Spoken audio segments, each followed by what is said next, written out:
Laura Alonso, diputada y candidata a diputada del PRO. ¿Qué tal, Laura? ¿Cómo estás? Hola, ¿cómo estás? Bien. A ver, más allá de discutir si salió primero el PRO o UNEN, qué sé yo supongo que todos quieren sacar más votos que en las PASO. ¿Cómo hacen ustedes para diferenciarse de ese discurso de Carrió, que en el caso tuyo se parece bastante, ¿no? Un discurso que tiene que ver con la transparencia, con la corrupción y qué sé yo, y te aparece alguien que tiene un discurso similar, como Carrió, que le fue bárbaro en la elección. Mira, yo trabajé muchos años y trabajo en promoción de políticas públicas de transparencia y en lucha contra la corrupción. Pero no he tenido, porque no tengo un equipo y no tengo una formación de denuncióloga. O sea, tengo cierta aversión a los tribunales por no ser abogada, pero además porque creo que en un sistema con tantos problemas como nuestro sistema judicial, recurrir algunas veces a esa instancia alimenta la frustración colectiva. ¿Y a qué me refiero? Si nosotros hacemos un análisis en materia de lucha contra la corrupción e investigaciones judiciales en los años del menemismo, hemos visto ¿cuántos condenados? María Julia Alzogaray, recientemente creo que Carlos Menem, pero la verdad es que ha sido bastante frustrante y sabemos que hay muchos funcionarios de segundas y terceras líneas que estuvieron involucrados en corrupción en esos años que no fueron condenados por la justicia. Y creo que esto de alguna manera contribuye a la frustración colectiva. Y me parece que más que de la denuncia, que respeto a todos aquellos que lo hacen porque me parece que es importante, tanto periodistas como otros políticos, tenemos que trabajar en la agenda del rediseño institucional para promover la transparencia, o sea, prevenir la corrupción. ¿Cómo te van a dar con no, el mejor antídoto sí. para la corrupción es la transparencia. Igual es duro, estoy de acuerdo. Estoy de acuerdo con vos que realmente no ha habido resultados. Para decir no denuncio más porque no hay resultados, también es jodido. No. Yo creo que los que tienen el perfil, la vocación y la formación para denunciar tienen que hacerlo. Yo no lo tengo, pero sí tengo, creo que otras cualidades o capacidades sobre las cuales he trabajado estos años, que es en el diseño de políticas públicas para promover la transparencia. Por ejemplo, la ley de acceso a la información pública, por ejemplo, el juicio por jurados en casos de corrupción, la imprescriptibilidad de los delitos de corrupción, todos los mecanismos de procesos de selección rediseñados para la elección la selección, por ejemplo, del titular de la AFIP, del Procurador General de la Nación. Digamos, hay una cantidad de propuestas que nosotros hemos ido presentando y por eso me llama la atención cuando aparecen estas agendas anticorrupción, cuando en realidad hay, te diría que, si me pongo así grosso modo, 200 proyectos de ley descansando en los cajones del Congreso. O sea, la agenda está escrita. Por ejemplo, la protección de los testigos y denunciantes de corrupción, la discusión de una ley de colaboradores eficaces. O sea, ¿qué beneficios podés otorgarle o incentivo a una garganta para que hable y denuncie la corrupción? Entonces, me parece que tenemos que pasar a esa agenda, que es la agenda que puede no garantizarnos una frustración colectiva más en el futuro. Hoy es difícil imaginar que si hay sospechas y hay denuncias concretas de corrupción pueda haber condena, porque este es el mismo sistema que no condenó al menemismo. Entonces me parece que... Pero hay una Corte Suprema muy distinta a la menemista, ¿no? Pero para que un juicio llegue a la Corte Suprema, ¿sabes todo lo que tiene que pasar?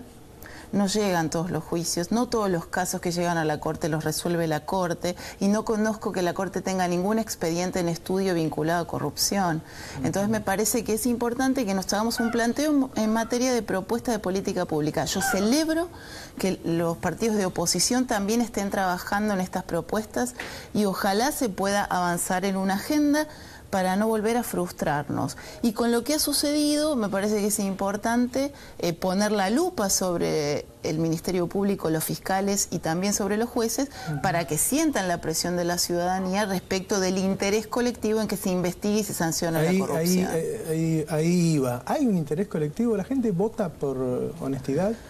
Yo creo que, no sé si vota por honestidad, creo que esta es una etapa que no pasaba hace un tiempo atrás. Este es un momento donde hay un interés, o por lo menos ciertos sectores de la sociedad empiezan nuevamente a tener este interés o esta preocupación por el enriquecimiento de funcionarios públicos, por contratos públicos espurios, por determinadas situaciones que me parece que es bueno revisarlas, sobre todo pensando en la construcción de un sistema democrático que finalmente satisfaga las necesidades de las demandas de la ciudadanía, ¿no? Esta sensación que tienen muchos de que si aspirás a ser funcionario público de tercera, cuarta línea, o ahora peor, ser jardinero chofer de un funcionario público, te va a llevar a la fortuna en poco tiempo. Me parece que esos no son buenos ejemplos y me parece que hay que trabajar sobre ese tema. Y como yo te decía antes, porque la corrupción es como una enfermedad, no hay país que la haya eliminado. Vos podés reducirla. Están apareciendo casos en España, por Italia, supuesto, digo, porque donde hay dinero e intereses probablemente haya corrupción. Pero ¿por qué hay países que tienen más control y otros países que tienen menos? Porque hay instituciones diseñadas para hacer difícil la corrupción. Esto lo explica muy bien en un antiguo libro, Moreno Campo, un libro que se llama En Defensa Propia. Y fíjate, él tiene una frase ahí que dice: confiar en el Poder Judicial en un estado de hipercorrupción es una llovizna en el desierto. Y por eso el trabajo que hay que hacer es mucho más profundo. Hay que revisar qué pasa con nuestros organismos de control, si este diseño funciona o hay que pensar en otro diseño. ¿Qué pasa con los entes reguladores de servicios? Los entes están todos intervenidos. Entonces, ¿qué pasaría si el ente... cada gobierno que viene agarra los entes de control y pone, no sé, a la cuñada, al tío, qué sé yo, y se acabaron las órdenes de control. Pero, ¿te acordás del fiscal Molina? Yo no sé si pero pasó un año y medio de 11. Y yo creo que esas muertes no pueden ser gratis, porque esas muertes le han costado mucho dolor no solo a los familiares y a los amigos de las víctimas, me parece que a la sociedad argentina. Entonces, sin echarle culpas a nadie, y en todo caso lo definirá la justicia, es importante esta agenda institucional. Y yo espero, por eso apelo a la ciudadanía. Cuando yo hablé en el debate de la reforma judicial y dije, acá no escuchamos el testimonio de las víctimas que buscan justicia hace años y décadas en la Argentina, el discurso de los familiares de 11 justamente apuntó a eso. Entonces tenemos que pensar a la justicia como un servicio y no solo como un derecho al que tienen que acceder todas las personas. Y acá la verdad es que es muy difícil el acceso a la justicia si no tenés plata, si no tenés conexiones, si no sabés cómo manejarte en el sistema. Entonces me parece que son discusiones discusiones ineludibles para encarar los próximos 30 años de la democracia en la Argentina. Volviendo a la política y la última pregunta. El gobierno nacional sacó más o menos 31% a nivel nacional y en general es tomado como una derrota. El macrismo sacó 31, 32%. Sí, nosotros hemos sacado en una interna donde se aparecieron otros, también hemos sacado el resultado que todo el mundo conoce. Yo creo que hay un cambio de tendencia en el electorado nacional. No creo que haya un cambio de tendencia en el electorado porteño y me parece que vamos a revalidar nuestro crédito con los porteños. El PRO lo va a revalidar en octubre en las urnas.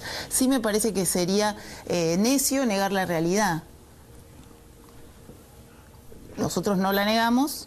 Yo creo que hay otros que viven en un sueño que no es el real y me parece que se cometen errores. Yo creo que la presidenta se equivoca al no interpretar el mensaje de las urnas. Nosotros interpretamos que hay un mensaje en la Ciudad de Buenos Aires y nos hacemos cargo de ese mensaje y vamos a trabajar. Nunca dijimos no hemos hecho todo lo que podíamos hacer. Sabemos que hemos hecho mucho, que podríamos haber hecho mucho más si el gobierno nacional hubiese colaborado y sabemos que también nos falta mucho más.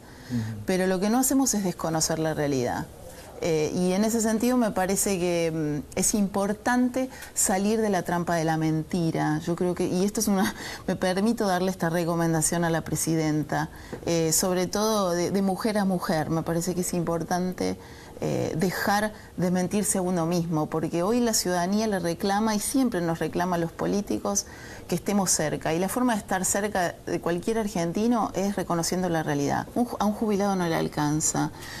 A las mamás que cobran la asignación por hijo, sí es cierto que su calidad de vida mejoró, pero hoy tampoco les alcanza y quizás no es la vida que quieran tener de acá al futuro, vivir solo de un subsidio. Entonces me parece que tenemos que poner estas discusiones sobre la mesa y que es bueno que podamos discutirlo entre todos y ojalá la presidenta también lo entienda porque ella es un factor fundamental para este gran diálogo para el presente y el futuro de la Argentina. Muchas gracias, Laura. A vos. Volvemos en 10 segundos con Daniel Filmus.